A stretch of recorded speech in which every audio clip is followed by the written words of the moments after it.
शिवरायांच्या पदस्पर्शाने पावन झालेल्या महाराजांचे गर्वहरण, चांगदेव महाराजांचं गर्वहरण.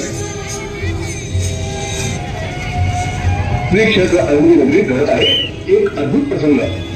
ज्ञानदेव माऊली, निवृत्तीला, उपादेव आणि मुक्ताबाई ही भावंड आळंदीत वास्तव्याला होती. त्यांच्या परमार्थाचा, ज्ञानाचा, भावार्थ दीपिकेचा गौरव सर्वत्र पसरला होता. दूर वळवलीच्या प्रदेशात चांगदेव महाराज आपले 1400 वर्ष शक्तीला तोड नाही अशी त्यांची मनी भावना होती.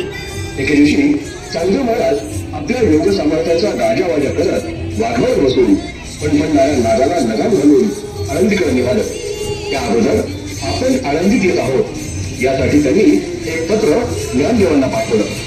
पण अवघ्या 14 वर्षाच्या मुलाला चिरंजीव म्हणावं, महाराज म्हणावं किंवा कसं हे चांगदेवांना न समजल्यामुळं त्यांनी कोरं पत्र पाठवलं.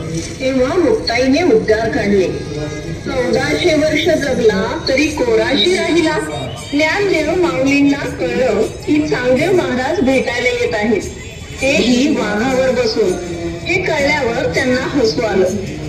माऊलींनी साधेपणानं उत्तर दिलं. गर्वाला नम्रतेने उत्तर द्यावं, अहंकाराला प्रेमानं जिंकावं. मनानं चांगदेव निर्मळ असतील, पण गुरुगृही येताना शिष्यानं लीन असायला हवं.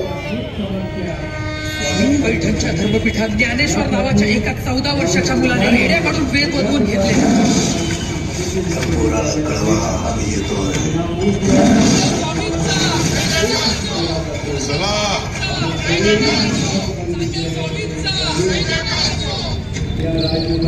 चांगा स्वामींनी सांगावं झालंय ते संत तुम्हाला भेटा येत आहेत वाघावर बसून. आपल्याला भेटायला तर हवे.